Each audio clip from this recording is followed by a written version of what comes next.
Everyone, welcome back to my channel. I hope you all are doing good. आज का हमारा topic बहुत ज़्यादा इंपॉर्टेंट है और ये है करियर से रिलेटेड। बहुत सारे लोगों को ये कन्फ्यूजन होता है कि हमें कौन सी स्ट्रीम चूज़ करनी चाहिए, हमें कौन से सब्जेक्ट चूज़ करने चाहिए या फिर हमें किस प्रोफेशन में काम करना चाहिए। और क्या होता है, मैंने बहुत बार देखा है कि इंसान कुछ और करना चाहता है लाइफ में पर वो कर कुछ और रहा होता है। तो ये जो कॉन्फ्लिक्ट होता है, ये जो सिचुएशन होती है, ये काफ़ी ज़्यादा परेशान कर देती है एक पर्सन को। तो इसीलिए आज हम इसी चीज़ को डिकोड करने की कोशिश करेंगे कि हम हमारे चार्ट को देख के किस तरह से एनालाइज कर सकते हैं कि हमारे लिए कौन से सब्जेक्ट्स अच्छे रहेंगे, कौन सी फील्ड अच्छी रहेगी। और अगर आपने मेरा प्रीवियस वीडियो नहीं देखा है, वो है शनि की रेमेडीज़ के रिगार्डिंग, तो आई रिक्वेस्ट आप वो वीडियो जाके देखिए, क्योंकि शनि कर्म कारक है। शनि हमें शो करता है कि एक पर्सन कितना ज़्यादा हार्डवर्क कर सकता है या फिर एक पर्सन में कितना ज़्यादा पेशेंस है। तो अगर आपकी कुंडली में शनि ही ख़राब होगा तो फिर आपको करियर में लॉन्ग टर्म स्ट्रगल फेस करना पड़ेगा। तो मैंने लास्ट वीडियो में रेमेडीज़ के बारे में बात करी है, आप वो वीडियो जाके देख सकते हैं। मैंने बहुत ईजी रेमेडीज़ बताई हैं जो आप अपनी डेली लाइफ में प्रैक्टिस कर सकते हैं। तो देखिए, अब हम बात करेंगे हमारे एजुकेशन के बारे में, हमारी करियर की लाइन के बारे में। तो अगर हमें इस चीज़ को बहुत अच्छे से समझना है तो हमें हमारी कुंडली के 5th हाउस को समझना बहुत ज़्यादा इम्पॉर्टेंट है। 5th हाउस को समझना इम्पॉर्टेंट है और 5th हाउस का जो लॉर्ड है उसको समझना इम्पॉर्टेंट है कि वो 5th हाउस का लॉर्ड आपकी कुंडली में कहाँ कहाँ जाके प्लेस्ड है और किन ग्रहों के साथ वो ग्रह संबंध बना रहा है। तो इसी 5th हाउस के लॉर्ड को देख के हम बहुत सारी चीज़ें डिकोड कर सकते हैं। अब इस वीडियो में हम अलग अलग प्रोफेशन के बारे में बात करेंगे। सबसे पहला जो प्रोफेशन है जो हम पिक करेंगे वो है मेडिकल और लॉ प्रोफेशन।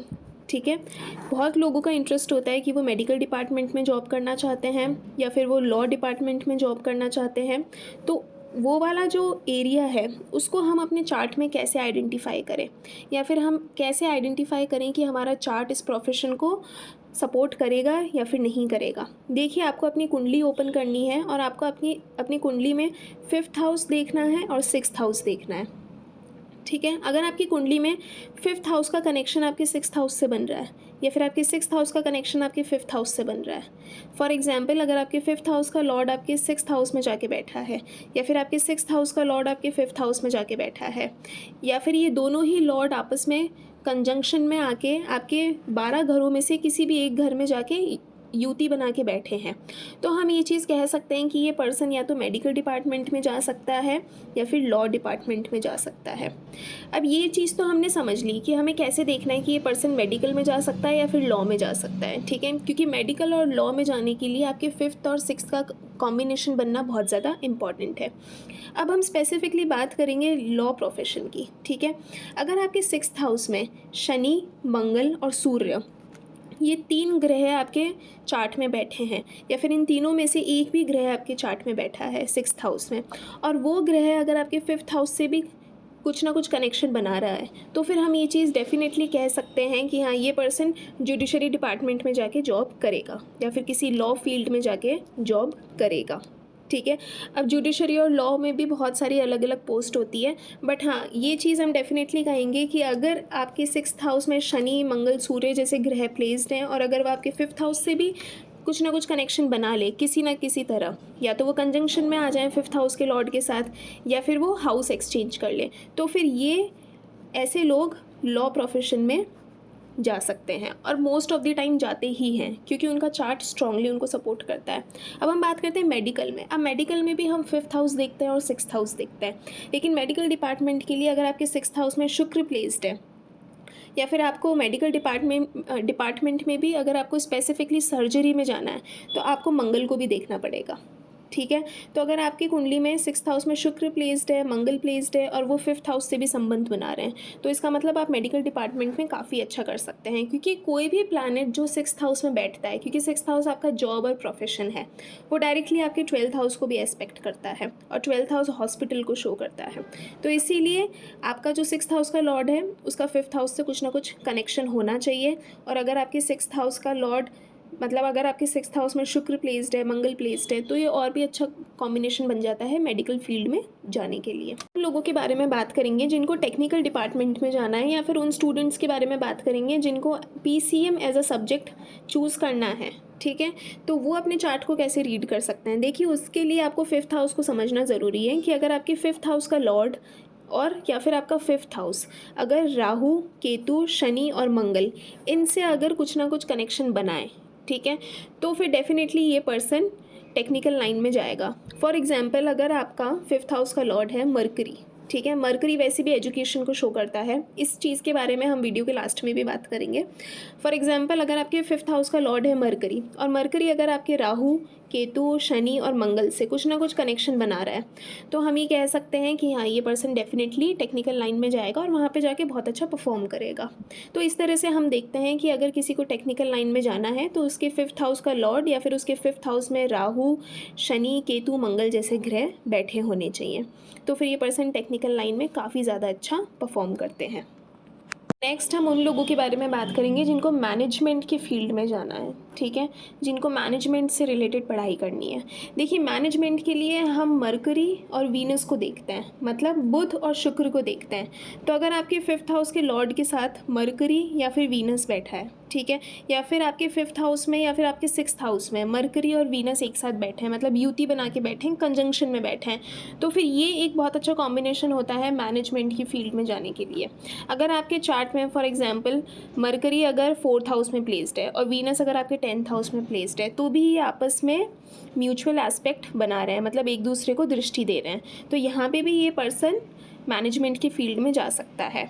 मैं वापस रिपीट करती हूँ, अगर आपको मैनेजमेंट की फील्ड में जाना है तो आपको आपके चार्ट में वीनस और मरकरी की पोजीशन को देखना बहुत ज़रूरी है, ठीक है। अगर आपके चार्ट में मरकरी और वीनस की मतलब मरकरी और वीनस का कंजंक्शन है, या फिर मरकरी और वीनस आपके 5th और 6th हाउस के लॉर्ड के साथ बैठे हैं, या फिर मरकरी और वीनस आपकी कुंडली में एक दूसरे को दृष्टि दे रहे हैं, मतलब म्यूचुअल एस्पेक्ट कर रहे हैं, तो ये कॉम्बिनेशन बहुत अच्छा होता है मैनेजमेंट की फील्ड में जाने के लिए। ऐसे लोग बहुत अच्छा परफॉर्म करते हैं मैनेजमेंट की फील्ड में। हम बात करेंगे उन लोगों के बारे में जिनको अपना subject as a commerce select करना है या फिर जिनको बैंकिंग की फील्ड में जाना है, ठीक है।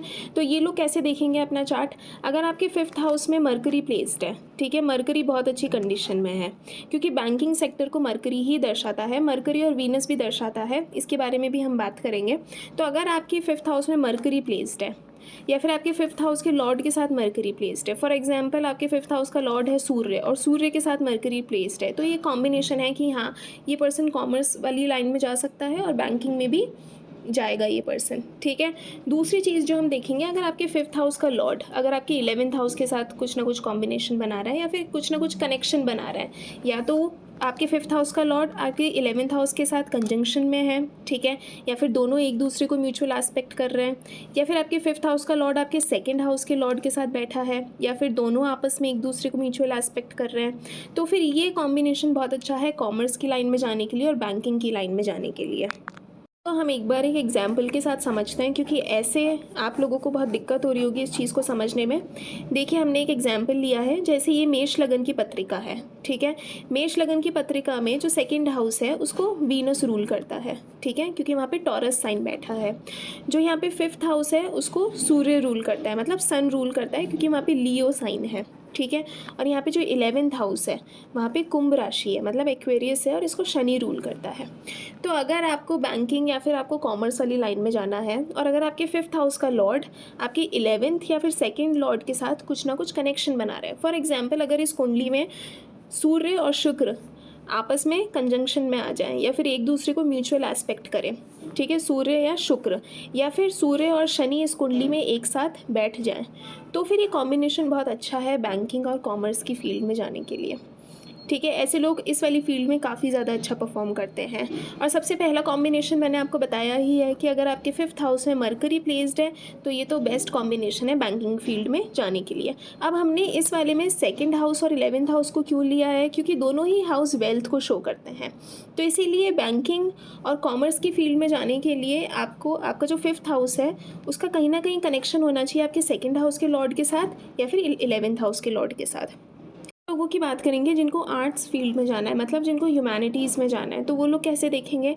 हम वापस से 5th हाउस पे आएंगे। 5th हाउस पे हमने इतना ज़्यादा फोकस इसलिए करा है क्योंकि 5th हाउस लर्निंग का है।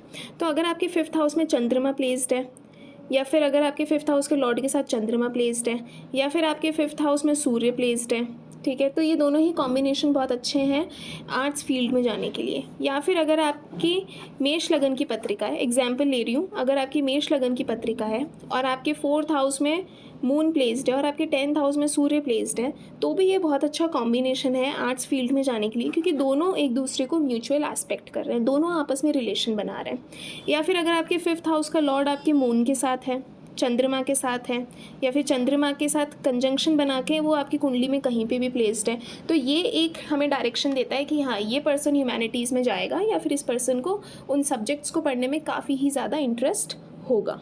तो इस तरह से हम देखेंगे कि अगर आपको आर्ट्स फील्ड में जाना है, मतलब humanities as a subject select करना है, तो आप किस तरह से सब्जेक्ट सेलेक्ट कर सकते हैं। बहुत इंपॉर्टेंट पार्ट पे आ चुके हैं कि हम कैसे पता लगाएं कि किसी बच्चे की एजुकेशन में ब्रेक आएगा या फिर नहीं आएगा। अगर आप में से कोई पेरेंट ये वीडियो देख रहा है, तो आप इस चीज़ को अच्छे से सुनना कि आप अपने बच्चे का चार्ट देख के कैसे पहचान सकते हैं कि उनकी एजुकेशन में किसी ना किसी टाइप की प्रॉब्लम आ सकती है या फिर नहीं आ सकती। देखिए, अगर किसी भी बच्चे के चार्ट में 5th हाउस में राहु या केतु प्लेस्ड है, तो इस बच्चे को एजुकेशन से रिलेटेड प्रॉब्लम आएगी। किस टाइप की प्रॉब्लम आएगी कि इस पर्सन को पता नहीं रहेगा कि हमें लाइफ में क्लियरली करना क्या है, हमें कौन सा सब्जेक्ट चूज़ करना है। ऐसे बच्चों को बहुत ज़्यादा कन्फ्यूज़न रहता है, ठीक है। ये इनको समझ नहीं बैठता कि हमें साइंस में जाना है, हमें कॉमर्स में जाना है, या फिर हमें PCM लेना है एज अ सब्जेक्ट, मैथ्स लेना है, या फिर PCB लेना है, बायो लेना है। तो इस तरीके का जो कन्फ्यूजन है वो बहुत ज़्यादा रहता है ऐसे बच्चों में। तो इस चीज़ को थोड़ा सा बैलेंस करना बहुत ज़्यादा ज़रूरी है। दूसरा कॉम्बिनेशन क्या है कि अगर आपके 5th हाउस का लॉर्ड, किसी भी बच्चे के चार्ट में अगर 5th हाउस का लॉर्ड आपके उसके 6th हाउस में प्लेस्ड है, 8th हाउस में प्लेस्ड है, या फिर 12th हाउस में प्लेस्ड है, तो ये एक कॉम्बिनेशन बनता है ब्रेक का, कि एजुकेशन में किसी ना किसी तरीके का ब्रेक आ सकता है। ब्रेक किस तरीके का आएगा, या तो उस बच्चे को क्लास रिपीट करनी पड़ सकती है, या फिर आजकल बच्चे 12th के बाद नीट या फिर JEE की तैयारी के लिए ब्रेक लेते हैं, ठीक है, या फिर किसी भी और चीज़ की तैयारी के लिए ब्रेक लेते हैं, मतलब ड्रॉप ईयर लेते हैं, तो इसको भी हम एज अ ब्रेक कंसिडर करते हैं, ठीक है। तो अगर आपके बच्चे के चार्ट में या किसी भी बच्चे के चार्ट में 5th हाउस का लॉर्ड अगर 6th में प्लेस्ड है, 8th में है या 12th में है, तो उनको एजुकेशन में कुछ ना कुछ ब्रेक देखने को मिल सकता है। और अगर वो कॉलेज भी गए हैं तो हो सकता है उनको कोई पेपर रिपीट करना पड़े। इन शॉर्ट, किसी ना किसी तरीके का ब्रेक आएगा उनकी एजुकेशन में। अब वो डिपेंड करता है कि वो ब्रेक कितना ज़्यादा बड़ा ब्रेक होगा, वो डिपेंड करता है प्लैनेट्स की पोजीशन पे। बट हाँ, अगर 5th हाउस का लॉर्ड आपके 6th में, 8th में या 12th में प्लेस्ड है, तो किसी ना किसी तरीके का ब्रेक आपको देखने को मिल सकता है। इट गाइस, आई होप आपको ये वीडियो अच्छा लगा होगा। हम पूरा ट्राई करेंगे कि हम आपके लिए इसी तरीके की इंटरेस्टिंग टॉपिक्स पे वीडियो लेकर आए, ताकि आपको एस्ट्रोलॉजी बहुत इजी लगने लग जाए और आप अपना चार्ट खुद से रीड कर पाएँ।